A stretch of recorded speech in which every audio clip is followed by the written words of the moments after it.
Phan Xích Long, also known as Hồng Long, born Phan Phát Sanh, was a 20th-century Vietnamese mystic and geomancer who claimed to be the Emperor of Vietnam. He attempted to exploit religion as a cover for his own political ambitions, having started his own ostensibly religious organization. Claiming to be a descendant of Emperor Hàm Nghi, Long staged a ceremony to crown himself, before trying to seize power in 1913 by launching an armed uprising against the colonial rule of French Indochina. His supporters launched an attack on Saigon in March 1913, drinking potions that purportedly made them invisible and planting bombs at several locations. The insurrection against the French colonial administration failed when none of the bombs detonated and the supposedly invisible supporters were apprehended. The French authorities imprisoned Long and many of his supporters, who openly admitted their aim of overthrowing French authorities at the trial. During the 1916 Cochinchina uprisings against French rule, many of Long's supporters attempted to break him out of jail. The French easily repelled the attack on the jail, decimating Long's movement. Following the attempted breakout, Long and his key supporters were put to death. Many of the remnants of his support base went on to join what later became the Cao Tai, a major religious sect in Vietnam.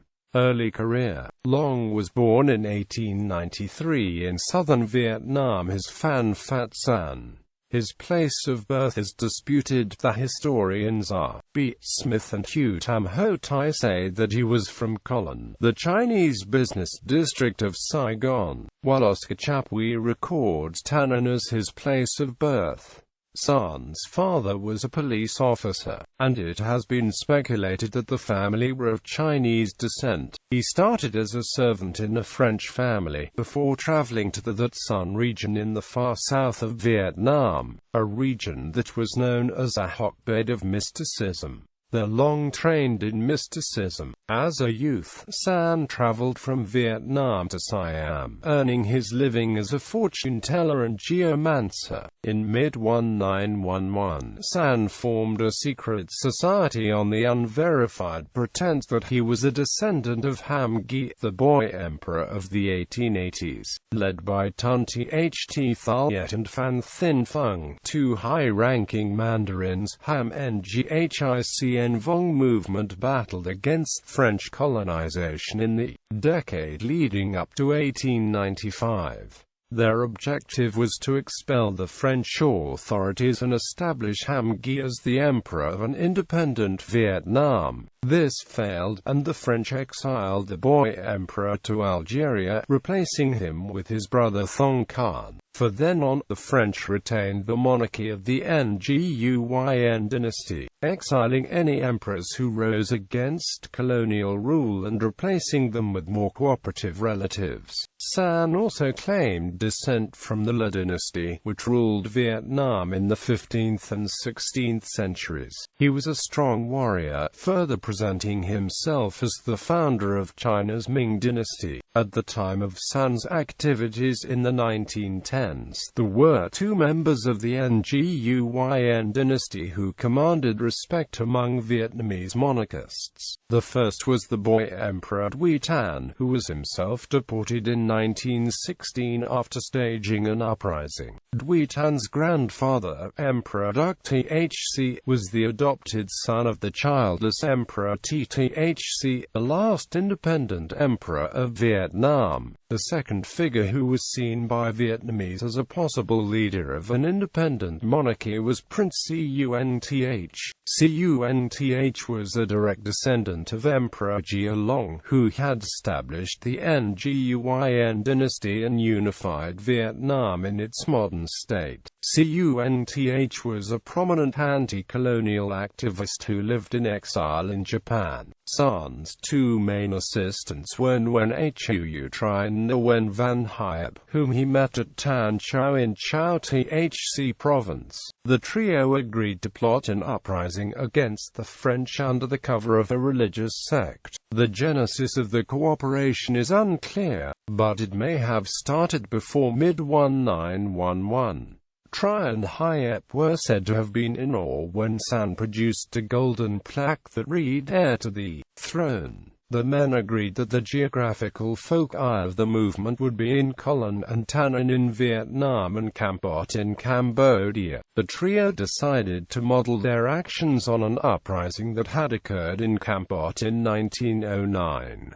On that occasion, a group of Cambodians of Chinese descent had marched into the town wearing white robes, claiming to be followers of a Battambang-based Cambodian prince who would overthrow French rule and lead them to independence. After the formation of the sect, San temporarily moved abroad, spending time in Siam and Cambodia. During this time, he learned sorcery and magic, supplementing his mystical training with a military education. He learned pyrotechnics for the purpose of making fireworks and bombs. Coronation. San returned to southern Vietnam and began dressing as a Buddhist monk. He traveled through the 6 provinces of the Mekong Delta region. His associates Hiep and Tri found an elderly man from Colon in Saigon and presented the senior citizen to the populace as a living Buddha. After some local elders objected to their activities, they moved to the center of Colon. The old man took up residence with San, and peasants and tradespeople soon began flocking to the makeshift temple, located in a house in Colon's Tuan Q Street.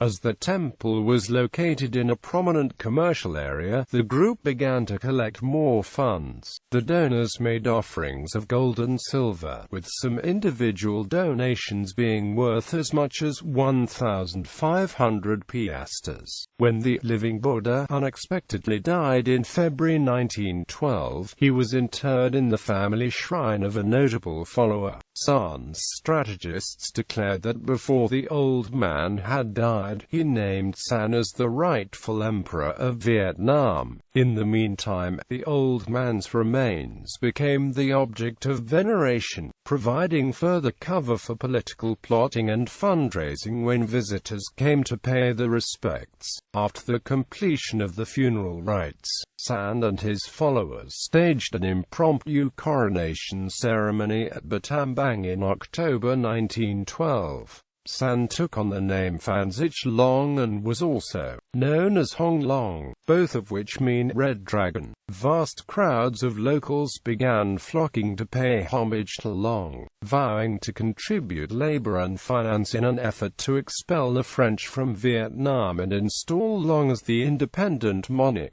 By this time, Long was claiming to have received a letter from Congda, which supposedly confirmed his royal descent. Long's followers spared no expense in decorating Long with royal accoutrements.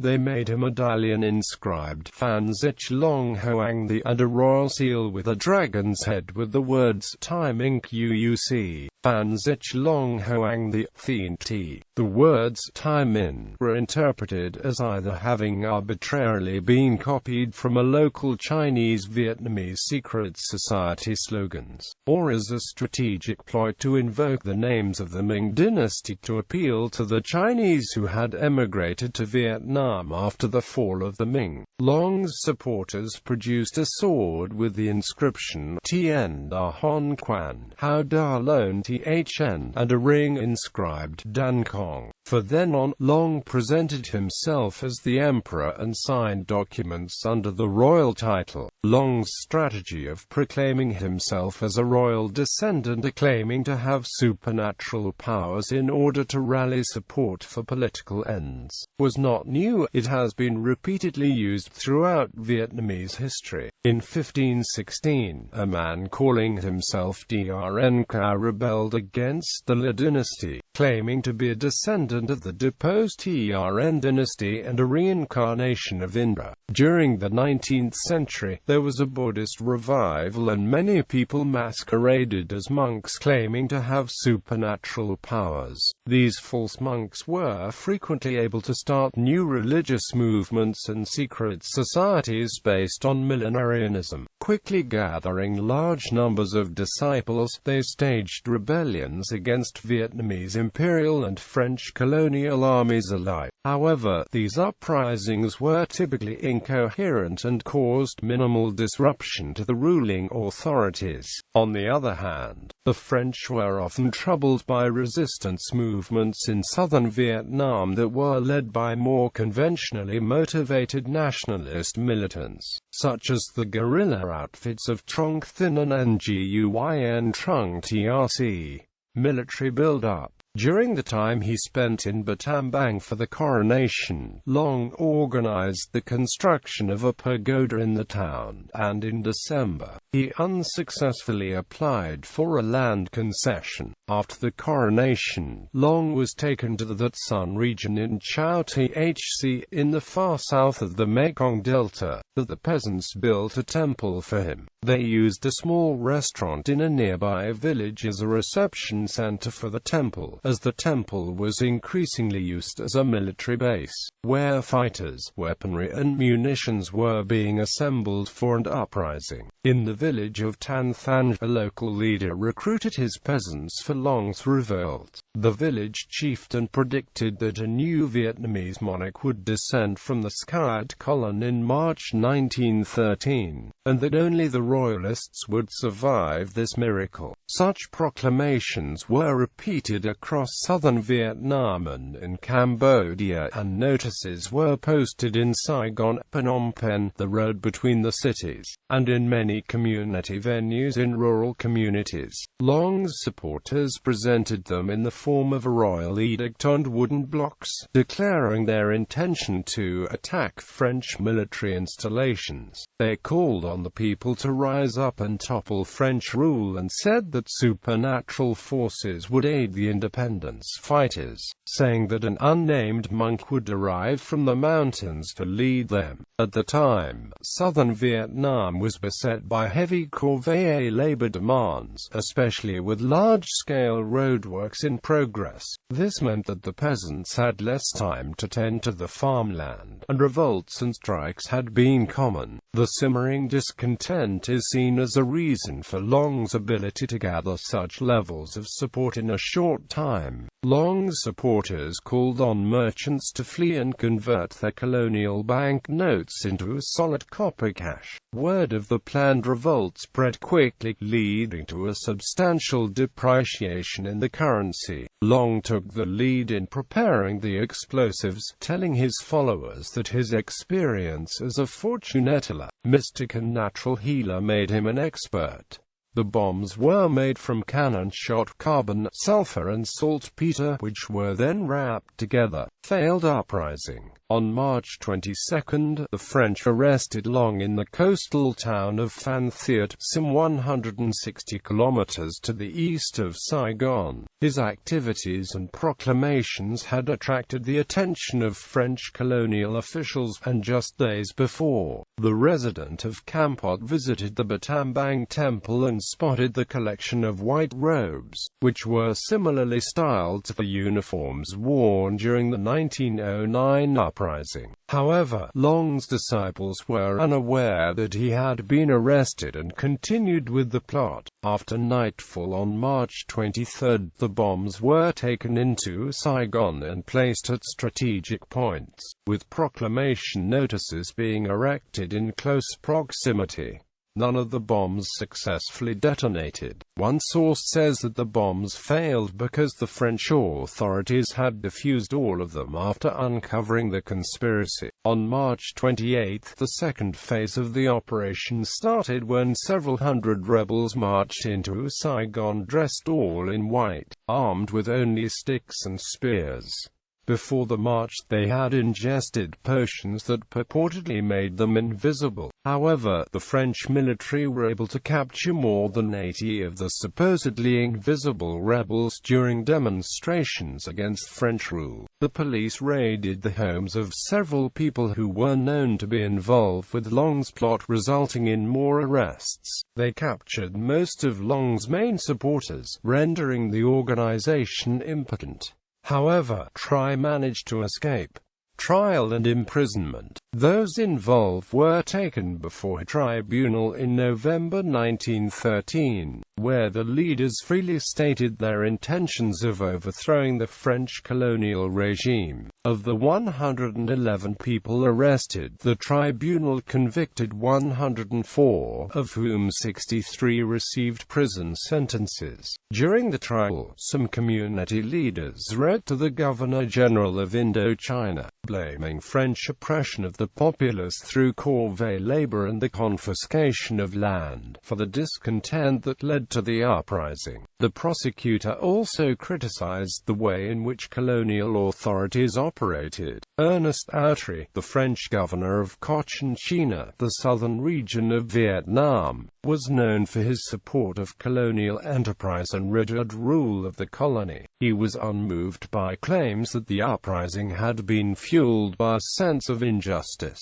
He said individually, the leaders of the movement have no personal motive to invoke in order to justify his xenophobic sentiments. Some of them are men who have remained imbued with the ancient order of things predating French conquest, and who have adamantly remained within the tradition and ideas of the past. Others are fanatics, who are persuaded that they are devoted to a noble cause. The governor went on to excoriate the French press for the criticism of colonial policy, claiming that they boosted the morale of anti-colonial activists. The prosecutor thought that because Long's movement was affiliated with the Vietnam Quang Phu Khoi, an exiled monarchist organization led by the leading anti-colonial activist Phan Boi Chau and Cunth, the suspicion was based on the fact that the VNQPH had printed their own currency and circulated them into Vietnam at the same time that Long's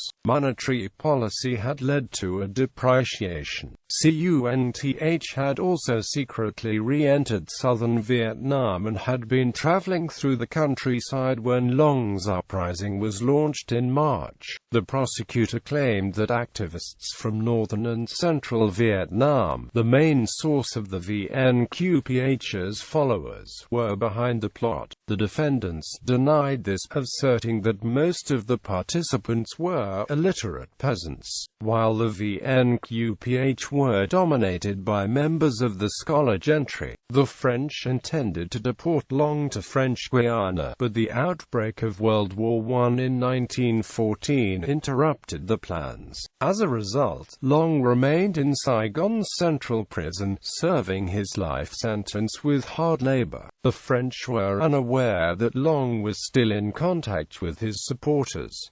Attempted jailbreak and execution. Over time, resentment against French rule rose again. Due to World War I, the colonial authorities had forced each village to send a quota of men to serve on the Western Front. In Vietnam, rumors circulated claiming that France was close to defeat. Believing that the colonial hold had been weakened by the strain of war in Europe, Vietnamese nationalists were buoyed. In February 1916, uprisings broke out in southern Vietnam, with rebels demanding the restoration of an independent monarchy. One of the many objectives was to secure Long's release by breaking down Saigon prison, and this was the most noted incident during the tumult. Attacks on prisons were not uncommon in French Indochina, as rebels often viewed the prisoners as a source of reinforcements. Georges Calais, regarded regarded as French Indochina's leading scholar on anti-French religious movements, said that the attack on Saigon's central prison was not simply an attempt to release the pseudo-emperor Phan Xích Long, but was intended to deliver all prisoners.